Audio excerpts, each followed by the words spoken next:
Welcome to Teach Me a Lesson. I am Elliott G-B, and this is the second episode. What? Definitely the second intro. Feels like it. Feels a little better than the first, but, it's still just me in this little home studio talking to myself, and it's a little interesting. Can I say a little another time? Maybe. Are you betting on it? If I say it, will you win money? Will you split it with me? Because then I'll say it. If you are enjoying the podcast so far, or if this is your first time listening and you enjoy it afterwards, please make sure to follow on social media platforms. Well, first off, follow wherever you're listening or watching. If you're following on YouTube, subscribe to the channel. To Chance the Rapper. Subscribe to Chance the Rapper. Don't subscribe to Chance the Rapper. Subscribe to us. Come back and subscribe to the channel. Smash that like button on the video. Elbow drop the notification bell so you know every time we post a new video or a new clip, a new episode. Maybe some live streams in the future. Who knows? You'll know, though, because you're subscribed with notifications on, so you are the first to know. And we are on all social media platforms, on Instagram and Twitter at TMALPod, Teach Me a Lesson Pod, short for that, and TikTok at Teach Me a Lesson Pod. Again, that's all right here, TMAL Pod, and then TikTok, Teach Me a Lesson Pod. Also on Facebook, I believe that's TMAL Pod. But if you just search Teach Me a Lesson on Facebook, you will find the page there. Also, check out the Patreon. If you are enjoying, you will get bonus content for each episode. So each episode comes out every other Monday, and the bonus content comes out on the Mondays, offsetting that. So if you enjoy the podcast, if you subscribe to the Patreon, you get every Monday, you get something. Isn't that neat? Isn't that just cool? So that'll be www.patreon.com/ElliottGB. That is my name. I don't know why I said the www. I feel like we shouldn't have to say that anymore. And that's why if you vote for me for president, I'll take the www out. All right. I'll be like, look, that is, that's gone. That's old school. No one does that anymore. The HTTP : semicolon, whatever I said, what is it? No one cares because no one uses it anymore. You know who invented that? The dinosaurs. Look what it got them. Okay, so vote for me, and I will make sure lunch period is twice as long, and everyone likes that. Also, better food in the cafeteria. No more www. Anyways, patreon.com/ElliottGB, ELLIOTTGB, and yeah, that'll get you bonus content. That'll help support the podcast, support me, so I can do this more for you. That would really help, huh? That's cool. It's funny how that works. How that works in this country. If there's an artist or creative or someone that you enjoy, chances are, unless they are big and successful, are not really being able to pay bills doing whatever it is that they're good at and want to do. That service that they provide. So this really isn't a pitch for me anymore. This is just a pitch for supporting the arts in general around the world, not just in this country. But yeah, so if there's an artist, whether it's a musician or a visual artist or a comedian or a podcaster or any artist, any sort of creative, support them in whatever you can, whether it's buying merch, whether it's joining a Patreon, whether it's just sharing the good word of their work through telling your friends, hey, check out this podcast, or hey, check out this artist, or sharing it on Twitter, retweeting whatever they post. Just share their work and spread the word, because maybe there's someone that, or what is it, 6 Degrees of Separation from Kevin Bacon? Maybe Kevin Bacon will see it and say, let me give this artist a bunch of my money, And I think I speak for all artists. I'm looking around at the artist community in the room spiritually. And we all agree that's what we do it for. We do it to potentially get Kevin Bacon's money. And to potentially get Kevin Bacon. We'll take him. We'll take him on our team. All right? But that's a different topic for a different day. But yeah, so all that pitch stuff is over. I'll probably shorten that in future episodes. That was a little long. That was a little rambly. A little tangenty. But yeah, so I'm excited for this episode. It's a very good one. Good friend of mine, Alyssa Yeoman, comedian, Podcaster, just all around extraordinaire, great person. A lot of love for Alyssa. We have a lot of great talks. That's why she was one of the first people I wanted to have on, because we've had so many talks about this kind of stuff, about, you know, just kind of our journey in comedy and as creatives. And yeah, it's good. There's I don't know why I keep giving little previews of the episode. Like, you're about to hear it in a couple minutes. I don't know why I'm like, yeah, so it has a little tasting notes of blackcurrant, a little bit of pear, prickly pear. Why isn't there a podcast sommelier? It'd just be someone who listens to a bunch of podcasts, knows what you like, and recommends it. It's just a summary. That's all it is. It's a synopsis. Did I just invent a synopsis? I think I did, but, you know, I'm going to see where it goes. Could take me to Kevin Bacon. No, it's a good episode, and I've just been thinking about it a lot. Same with the first episode, kind of since we had this conversation. And I guess just kind of what has stuck with me since having it. And it really is I almost said it again. I almost said the lesson, and I did this the last time. I had to bleep it out. I had to censor myself. Like I'm some sort of FCC. I don't know if that's the right. I think it is, because that's who Eminem was mad at in the 90s, right?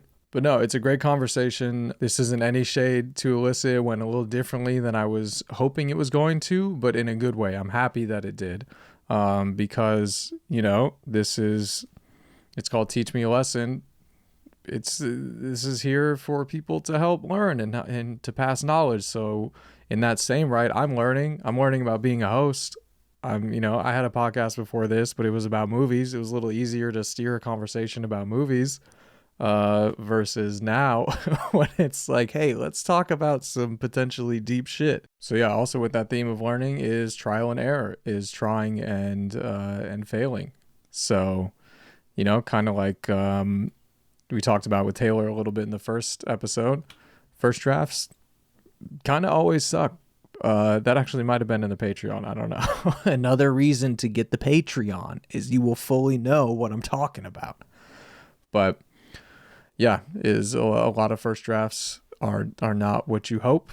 And there's kind of a beauty in that. So with that being said, you know, I'm trying stuff out here. Some of it might stick podcast wise.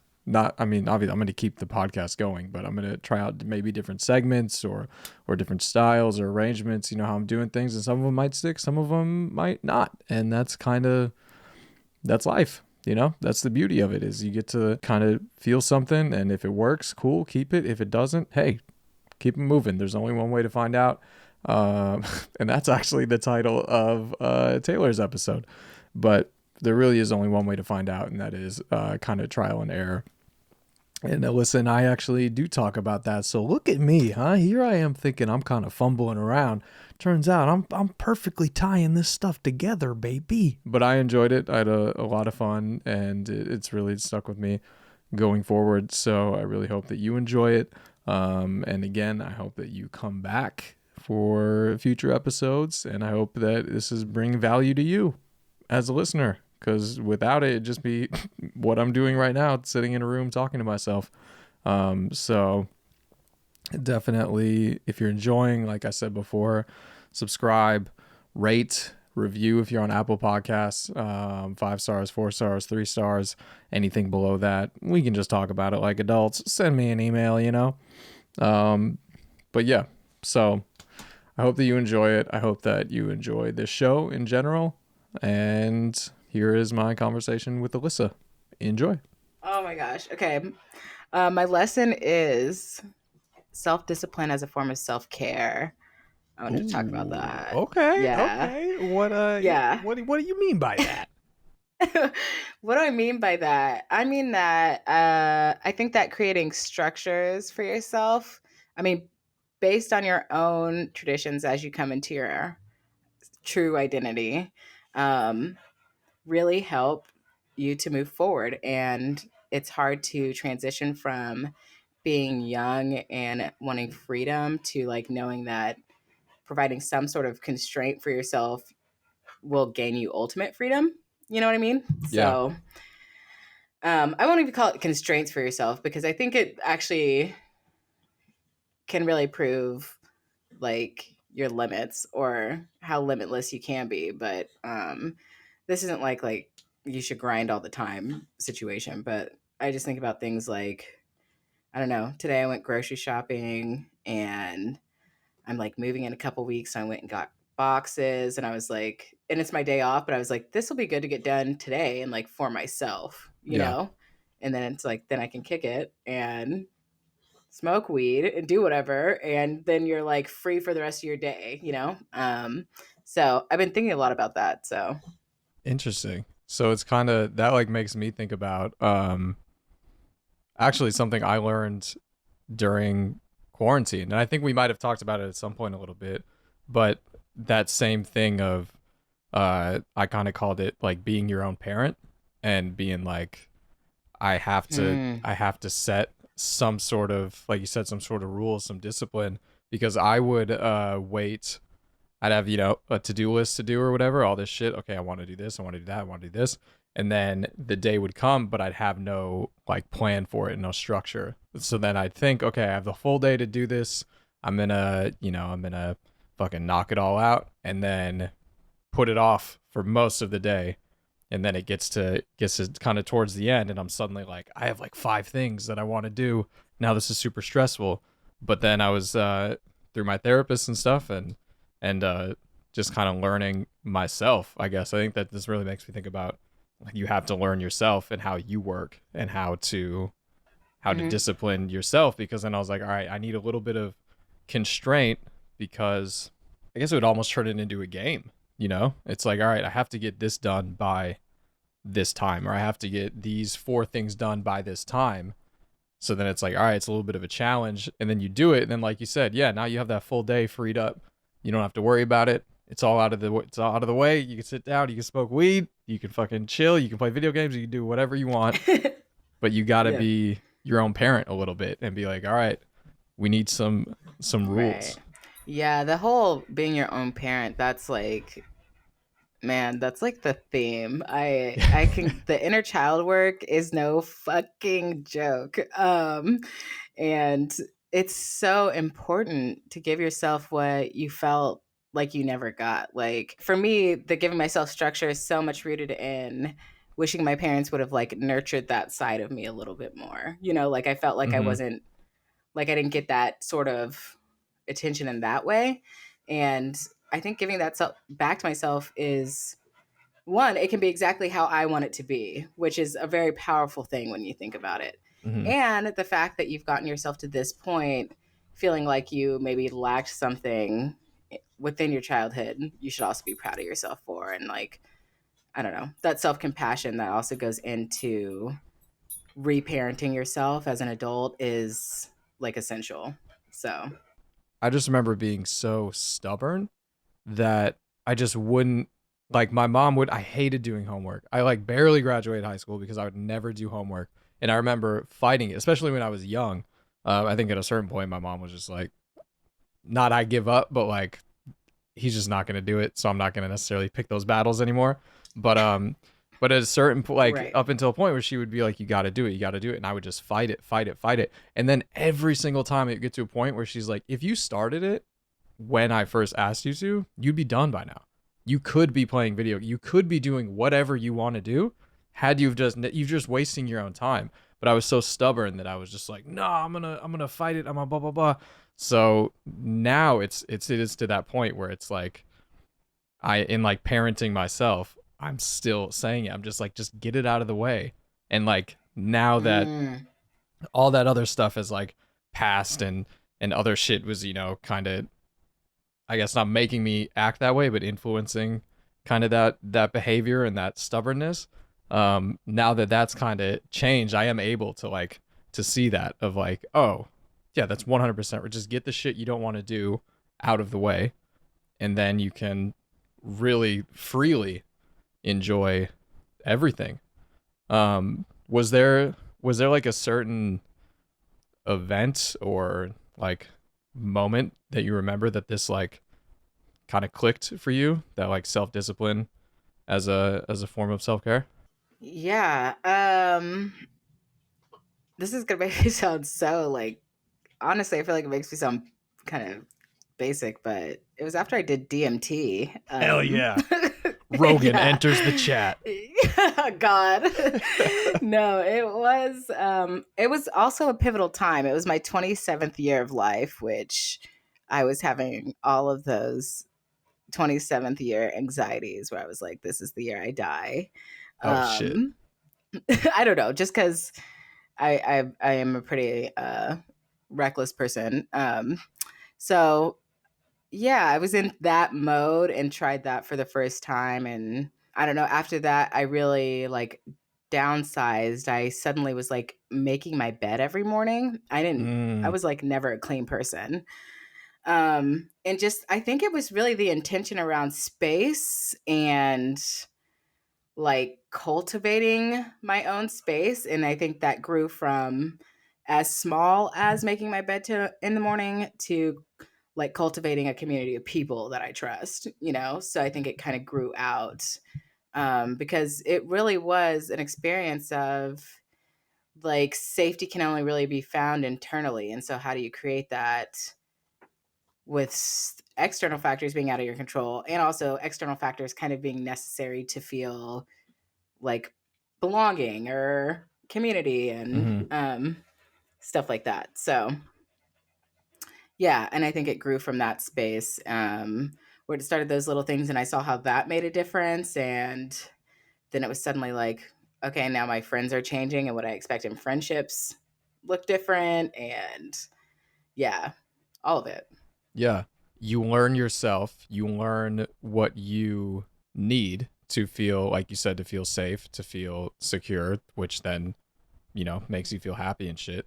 So you learn that, and then you can, that influences the rest of your life. And so then in a way, like you said, like socially, then you Right. start attracting better people because you're kind of protecting your energy. You're not like letting, other people come in, Exactly. and you're just kind of like, I don't know, it's kind of a shitty friendship, but like it's not, it could be Yes. worse. But instead you're just like, oh, I just don't need this stress at all. So I'm just going to go this other way about it and just be chill. But it is, yeah, it's like learning yourself. So then you better learn, okay, this is what I actually like versus what I'm willing to, kind of let go on for a little while. But then, if this makes sense, then there's like those things that you realize, oh, I've been letting this thing that bothers me go on for too long without fully realizing it bothers you because you never really checked in. Right? Does that make sense? Oh, that makes perfect sense. That's so okay. So whenever I was in my sober state of mind, this is the lesson I wrote down. Speaking of boundaries, I was like, okay, what I prepped. I just want everybody to know that I prepped. To the 1 million listeners out there, I prepped for this. 1,000,001. Yeah. I was like, boundaries are necessary for developing true identity and true emotional reciprocity and community with others. And then to practice self-compassion when you inevitably have moments when you kind of lost that sense of self or you kind of regress or fluctuate or meet someone who kind of throws you off your equilibrium and you know can maybe enable some of those tendencies because that's real too. um, just speaking of boundaries, so it's weird to look back on things and bullshit that you put up with for so long. Like, is there Yeah. any moment that you can, if you want to describe vaguely or in detail, um, where you let something go on for too long, or like the boundaries, or like, is there a thing where you're like, I would never do that again, or you look back and you're like, yeah, damn, I've really grown. I feel good about it because I know I wouldn't put myself right um, there. there's just some friendships that I feel like I kept closer when there should have been a little more distance in between, because it's like Mm-hmm. at that proximity that I was like keeping this person at, or how much I was letting them in and shit, Right. and just being around them in general, it was like driving me insane. And this was after I stopped drinking, so then I really, without even like consciously doing it, Yeah. was checking in way more and being like, oh, this actually really bothers me. And so then all of a sudden I started to notice all these things that I'm like, oh, this bothers me. And it either always had, or I just never noticed that it was going on until Mm. that moment. So then in that moment, checking in, being like, okay, actually, let me either cut this person out completely, or more often than not, let's just put some distance in between it.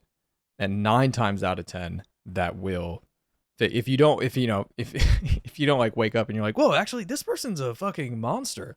If you're just kind of like, nah, they're still cool, but like there just needs to be a little bit of a buffer. I can't be hanging out with them all day every day, but if we talk maybe once a week or once every couple weeks, then it makes me feel better, but it's also better for the friendship because I'm not coming in like this fucking person again. Oh my, always about this and that. It puts a little bit of space. Right. So Yeah, it's funny you say that because I think when you ask me a moment that's pivotal for just the self care structure part, it is the DMT. But when I think about the people part, it is when I stopped drinking as well. I think I really identify with that. That's when I really started thinking about who's coming in and out, and who's like a true friend. And that also made me think of I don't know if you've ever heard of this. I think it's like it's called tiers or rings where you like keep people in like different levels of intimacy and I people can haven't move heard of out or it, but in. I can, yeah, I can picture it. It's like it's on the Yeah. same line of like what I was thinking about. Yeah. Yeah, exactly. So, yeah. Yeah, a moment where I look back, I think I see it mostly in job situations. I feel like I stayed at work because I felt like I had to be there, an obligation to people and things Mm. that were outside of my control, especially when I used to work in social work. So, Oh um, yeah. and I think that kind of leaked into how I treated my like relationships outside. So, Mm-hmm. yeah, uh, I think that was the moment for me. Because especially with that, I mean, social work is. I've had a good amount of friends who've worked in that, and it's like it is so draining because you wanna help so many people, but the people that you're working with aren't just like, I just need $1 and I can, everything's good. It's like you're working with some people who are at their lowest points and all you want to do is help, but there's only so much energy that Right. you have for not just work but just life in general. So it's like if you put it all into that, then like you said, outside of it, you're not going to have energy for those other relationships, for yourself mainly, just for kind of Right. keeping up yourself and keeping up what you need to keep yourself happy. And I think it's just so easy to just slide. Yeah. People who are truly like social work for lifers or stay in that are like, that's a career where I feel like people should be like, it takes a social worker or something, or like that's a very Yeah, yeah. special identity to be able to hold both. Yeah, I think that giving back to yourself is important. And I think some people are meant to reclaim that power in their life of like deciding to do what's best for them. Um, and to follow that instinct. I don't think everybody should, though, whether or not that's a hot take. I think Oh some people really? should be giving their lives. Yeah, I mean, I do think some people should be giving back in a way that they're not. You know, I think some people I'm like, okay, but I do think others. I think if you're queer, black, or brown, your goal in life should just to be doing whatever the fuck you want. So, Yeah, yeah, yeah. yeah. I see. Okay, I see your Yeah. point. Yeah, it's like certain people, all Yeah. right, you've earned just by being born Yeah. into this great system. You've earned the right to just kind of chill out, do what you want, Right. If you've exist. been told that if you've been told that you're worthless, by Yeah. society, which is so fucked, you should be able to Yeah. reclaim that because only you get to really decide your identity and your sense of self and yeah, self-esteem, like your self-worth can't like teeter based on these external factors that were outside of your control. So Yeah, I that really uh I think loops back to what you were saying about the safety and kind of happiness comes from inside. Because there's that fucking cliche of like, oh, you can't love anyone until you love yourself and blah blah blah. And Yes. as much as I hated it before my self-help journey, but just like hearing it, I'm just like, yeah, okay, whatever. But now, like, I get it in the sense where it's like, oh, okay, if you don't know what makes you happy, then one, no one else can do it. Because Mm-hmm. unless they just sit there and are like, all right, let me try all these things, let me throw all these things at you, you let me know what makes you happy. No one's going to do that. And no one should have to do that. That shouldn't be anyone else's No. responsibility. And then if you're not happy, then, like, can you truly make someone else happy? Can you truly be that understanding to other people? Um, I don't know. So I it's have a like question for you. with yeah. I was just going to say, do you think our generation has a problem with expecting someone else to make them happy? Oh shit. I don't know if it's necessary if I necessarily think it's happiness, but I think there the needle is kind of tipping on safety, just especially being online and like social media and seeing how many people are just like getting just so wrapped up about like trigger warnings and content warnings and shit like that, which definitely I think there are. And this, I'm looking at you, TikTok. There's definitely like some some things where it's like I think it's definitely warranted, but then you see, and there's obviously going to be extremes and outliers and in everything, but you see some shit where it's like people literally want, it seems like a transcript of what is in whatever video or article that you're reading before you read it. And then if you don't put that, they're like, you're a piece of shit because this could be triggering for this person or that person and blah blah blah. And while I don't think, I personally, I wouldn't be like, I don't give a fuck about anyone's feelings, blah blah. I'm like, yeah, that's valid, but also you Mm-hmm. have to understand, like, the world is not how the world works. And also, like, I don't know if ideally for me I would want it to look that way. Does that make sense? Like, definitely for bigger shit and certain things, yes, but it's like you can't go, just like nothing is, no, nothing is certain. The future isn't known. So it's like you go out into Mm, the world, there's no way to know what you're going to encounter. And if you encounter something you don't like and then get mad at an external force for that right. happening and not warning you about it, it's like, yeah, but also like it's like you kind of said, it's not up to everyone else to make Right. sure that you're comfortable. Does that make sense? Mm. No, that makes sense. I really love that you took it to a place of like other people somehow offering self protection for people who that's like none of their business to do that for. Because that is true. And that's perfect whenever you say like expecting others to make you happy because happiness is fleeting, much like these, like our expectation that we should be able to get on something and not see anything that we don't want to see, you know? Yeah. And Yeah. yeah, I think in the same way that that thing that we're going to see is going to be gone in 2 minutes to something Yeah. else, like that, yeah. And to be investing that in that very fleeting moment is kind of fucked. Um, Yeah.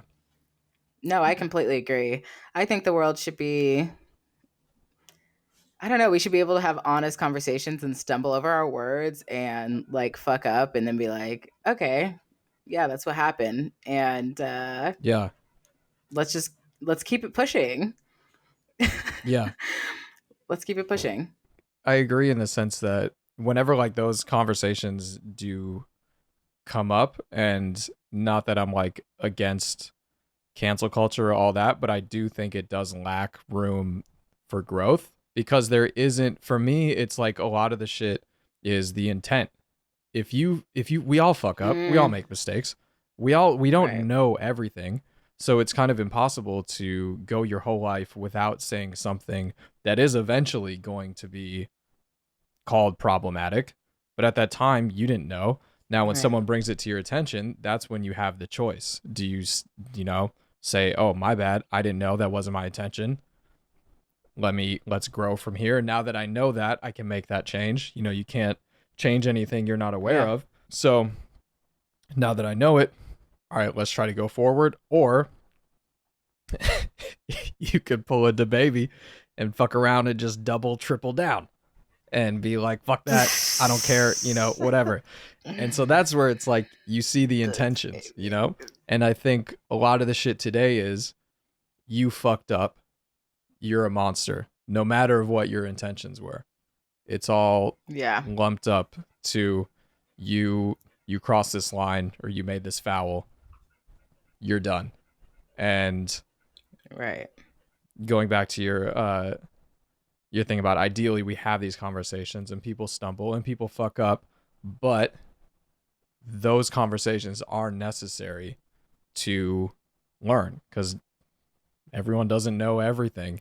And especially I feel like socially, the world is changing a lot quicker because of the internet, because of social media and all that shit. So it's impossible to stay up on everything and know exactly what is problematic to some people, what isn't, like that.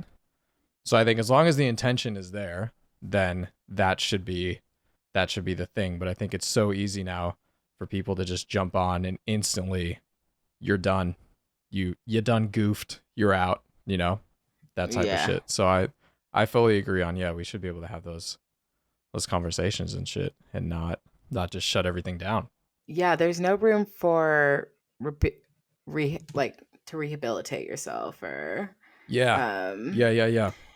And I do think it is, we should hold to the people to the standard that not only is it like accountability, but also how you internalize that and grow, because that is the second part of an apology. That's the really like true end. That's the why on apology right there. So, Yeah. and people aren't. And I think if we had more of that mindset, society would look different. But I don't really think people. I don't think a lot of people have critical thinking skills. I'm gonna be my true opinion. Hey, throw it out there. Throw it out there. Let's go. Air horn. Yeah. Yeah. And I think it's becoming even flatter with how fast everything moves. And, this whole conversation we've been having. Yeah. Yeah, I think people are just fucking dumb as hell, dude. And I think you can only I think really people can only hold one thought, like one opinion, like you can be one way. Like I don't trust authority, but I got vaccinated, right? Like I've been seeing things that say that, and I'm like, yeah, I feel that, and I'm like, you can be both. I don't want to talk about that at all, but that's just a current day example. That's what's called being relevant. You got to nail it down. So people in the future are going to listen and they're going to be like, when was this? And they'll go, oh, I know. Exactly. I read about this in the history books. Anyway, so I just think it sucks. Yeah. I think most people are just kind of, unfortunately, like myopic, and it's just like, this is how it is. And this is how it works for me. So it's totally okay. And I think it's kind of sad. Do you think it's kind of shifting in a way that everyone has to have an opinion on everything? I do think it's shifting in a way, but I think that people are maybe like conflating opinion with backbone, because an opinion's one thing. To have a backbone is like truly how you live your life. So I do think I think that is the problem, is because it is important to have an opinion on thing, and it's significantly less important to have a backbone, because you can skirt by in a way that people can surface level look fucking fine and put on a show forever. So yeah, I know that's a little hardcore, but that's my true thoughts. The weed made me a little, I'm maybe a little too hardcore honest myself, so Welcome to 99 The Edge. um, Damn. yeah. No, I mean that's I think that's totally valid, and that just kind of makes me think, not in like a pity way where I kind of feel bad for them, but in a way I kind of do, and I'm a sense where like, oh, I feel like Mm-hmm. you, again, like circling it back, like you don't know yourself. Like you're not fully Right. tapped in with yourself if you're just constantly living, if I do this, what'll everyone think? So let me, you're kind of rolling the dice on how to stay in the middle, and not really ruffle any feathers or get any notice. Yeah, I was gonna say the other side of that opinion though is I believe everybody gets plenty of chances for that to change. I think life gives you so many of those opportunities. But I do believe that many of us are rotating through many people, because I am trying to actively not be this way, rotating through masks and maybe aren't aware that they're doing that, you know? Yeah, And yeah, I think the point is we do rotate through masks because different people bring up different things, but it's the awareness of it. It's the backbone. It's all connected to me. yeah, yeah. It's kind of that moment Yeah. of like we were talking about where for us, like stopping drinking and then being like, oh, now I'm getting hit with all these feelings. And even if especially if you're still doing the same things that you were doing before, like day to day, then you're like, oh, these were always there. I just wasn't noticing them. So it's kind of like everyone has Mm. those moments, but you're right. Some people ignore them or just don't even recognize them at all and just kind of keep going. But eventually, I don't know, maybe it comes to a head. Maybe you can just skirt by your whole life without realizing it. Who knows? Yeah. I do think some people definitely get to skirt by without ever realizing it. And I think some people it's comfortable. Like change is hard too. So you can't really underestimate that. Yeah. Um, Yeah. and just evolving as a person it is, it's painful, I think, at some points. Yeah. So, For sure. Um yeah, you kind of gave examples to it earlier, but I want to know, how has figuring out this lesson about like self-discipline and all that, how has that like affected your life, or how have you worked that into other areas? I know you said like friendship and stuff, but I think yeah. boiling it down, it is more of just learning yourself and learning how you work best, how you learn the best, how like all that kind of stuff. So how has that kind of changed things, or that you've noticed, I guess? Yeah, I think it's changed me in a number of ways. I feel like I'm a totally different person than I used to be like 2 years ago. Um, and not totally different, obviously, but in a positive way. Um, I think the biggest shift, so yeah, I've talked about it in friendships.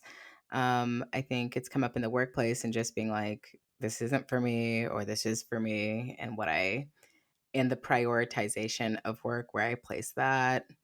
Yeah. I think it's changed me in the way that I've been less afraid to ask for help or say what I'm wrong, because I'm like, there's no possible way that everybody can know everything. And it's like, just kind of like accepting your own humanity. So, Mm-hmm. um, yeah, I think I've been able to, I truly for the first time, I think it changed me in the biggest way. It's like, I've truly for the first time, like in the last year, had like this breakthrough in therapy where I was like, oh my gosh, I think I like actually like love myself now, which was like Ooh, crazy let's to go. say.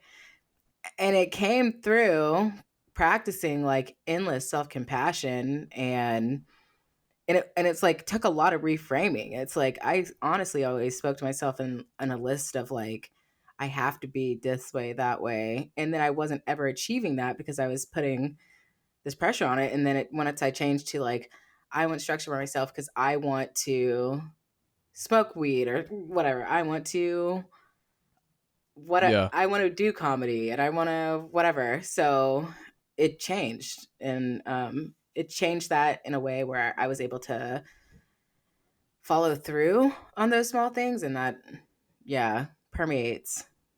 So, Yeah. It's I especially yeah. that. It's the whole Yeah. like being your own parent thing, cuz that's how it clicked for me is it's like I want to do these things, and when for Mhm. me when it's just kind of like just the wild wild west, there's no constrictions, every you can do whatever you want, then that's when the guilt comes in for doing those things. And so when you kind Yes. of Yes. make it like a reward for getting it done, then you're like, then it's even better because you're like, I earned this joint. I earned to be able to sit here and play video games for 5 hours until my eyes Yeah. fucking dry out, Ex- or to just do nothing. exactly. Yeah. Yes. Absolutely. It's funny that actually takes me back to what you said in the beginning, and I meant to bring that up. The challenging yourself and making it a game, that is a huge part of it for me as well. I mean, I even like to just try to beat my time whenever I'm like got the GPS on. I love to just watch the minutes shave off. So that's just a part of my Yeah, yeah, personality. yeah. But um, you're like, yes, I'm killing it. It feels so good. But that's how it's like, cool. I have 3 hours. Let's get this done. And like, it's go time. And then I don't have to think about this anymore. So, yeah, the game and the challenge is part of it as well. And then you find yourself challenging yourself in other ways. Yeah, I was just saying it, and that too really is comes down to learning yourself and learning how you work. Like for me, I kind of talked about this on the last episode, I think, but for me it's I can't sit down and be like, let me schedule out my whole day down to the minute and be like from 1 to 2 we're working on this, from 2:01 to this we're working on this. I'm just like, all right, I have this to-do list. That also, as you learn yourself, you become you learn what's a manageable amount, what is not. So you Yes. give yourself, however much you can do, and then you say, um, from 1 to 5, I'm working on this stuff, and at 5, I'm done. So no matter how much I get done, I stop at 5. Then, for me, I'm like, all right, let's beat this challenge. Let's do it. But then for other people, they can literally be like, all right, as long as if I have it scheduled down to the minute, that's best for me. Other people are just like, I just need a list. I just need a Yes. little to see what it is I want to do. And then naturally they can prioritize all of that. But it's just your work style and your learning style. And then, yeah, that does Hmm. permeate into everything, like you said, because it's like, all right, and then you structure your days a little differently, a little better, when you have time off or when you know that you need Right. to do something. Like even today we were just before like talking about how I'm thinking about going to a mic, but I'm going out of town tomorrow morning, so I still have to pack and do that. Yes. And like part and this this is why I was like frustrated, because this has happened to me the last couple times that I've gone out of town, where I'm like, yeah, I can do something the night before, like it'll be cool. And then just now I'm learning Mm. like, okay, maybe it's not the best idea. Maybe I should give myself more time to prepare to do all of that. Um but it fully hasn't Oh, clicked, because I am like, I don't know, I think I could swing it. I think I could really swing it.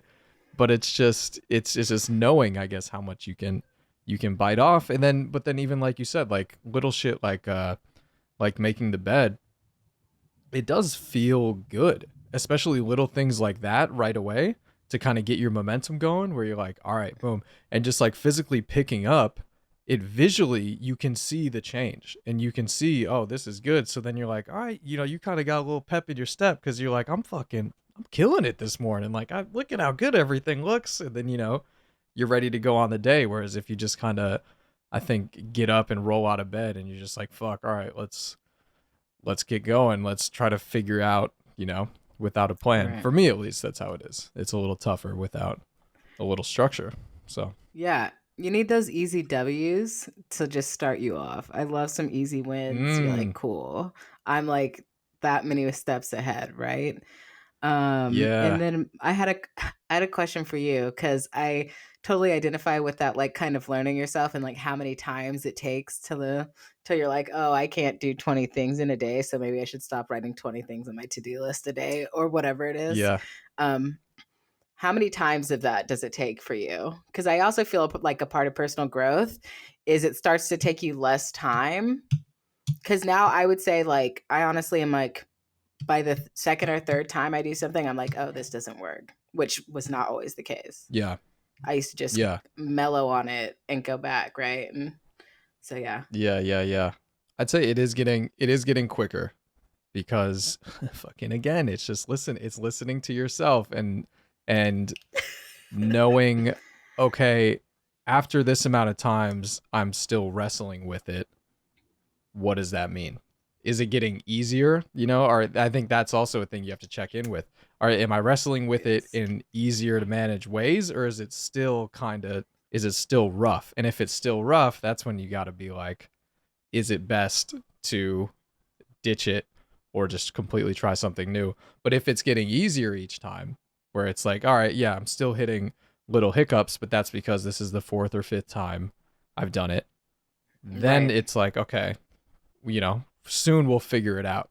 But I think if it's just traveling in general, since like quarantine and not doing it for a year, that's where I'm like, okay, I remember being in a bit of a stride before and being like, okay, I'm getting better at packing and not forgetting stuff, which is a huge fucking thing for me. But just getting back into it is, I just think like, oh, it'll be cool. And then now I'm like, oh, that's right. That's why I would do this, or I would set this out this way, or this and that, so it would be smoother. But I say, yeah, usually, I mean, it depends on what it is, but if I'm not feeling some sort of change by the 4th or 5th time, then I'm like, we got to find something else, because by then I should be able to start picking up on it a little easier. It's also, you know, to know you also are like evaluating your hiccups too. Like you're like, oh, this is why it's not working out. Cool. And like shifting kind of back to what you were saying earlier with the apology stuff. And then like, taking it in basically. You should play the song Listen to Your Heart for this episode, because we're just like, just listen to yourself. Listen to your heart. Is that Kylie Minogue? Yes. Something like that. Yeah. I was like, that just like played. I was like in the background of my mind when you said that. I was like, hell yeah. Listen to it's your so heart. Inspiring.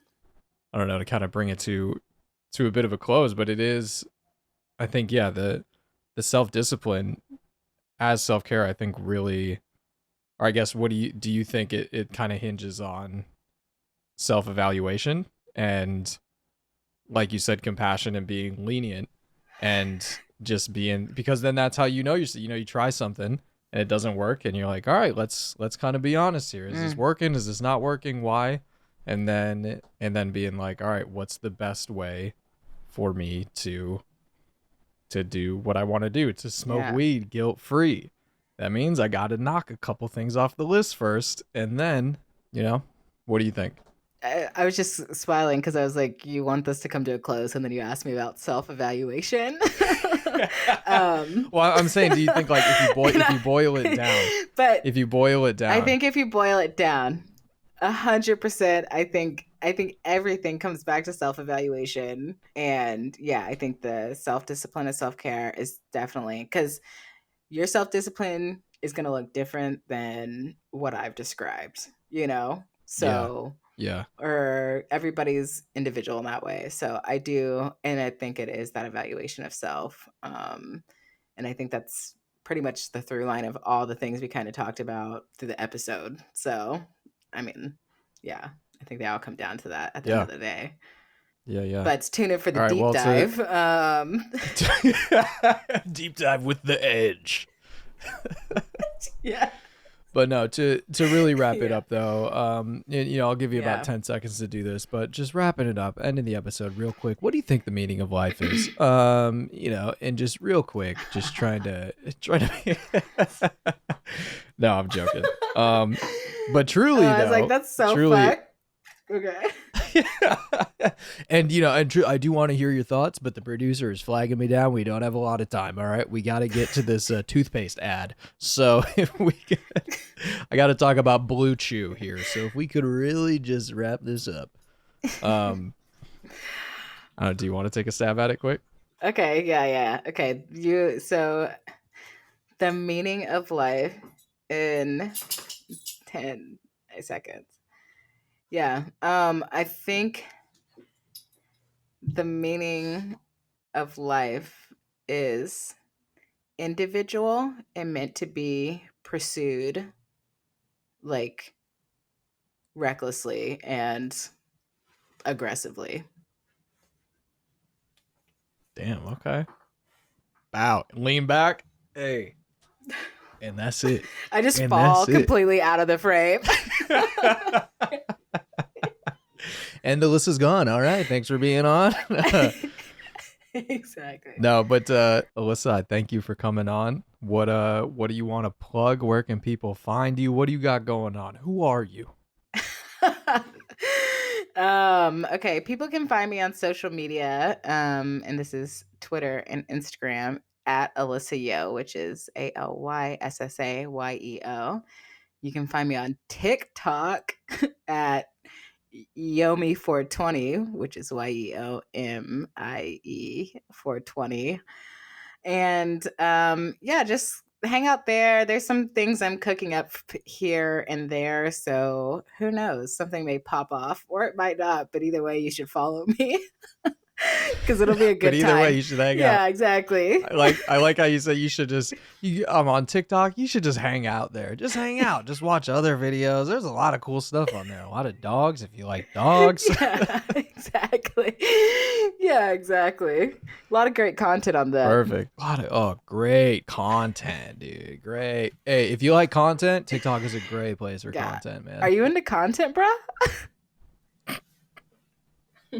Yeah. All right. Well, I appreciate you coming on. It's great to have you. Thanks for listening. Tune in next time when we're back with another great guest and another great lesson. I took that from my last podcast, and every time I struggle. This is the second time I've said it, but every time I'm like, don't say another great movie, because we're not doing movies anymore.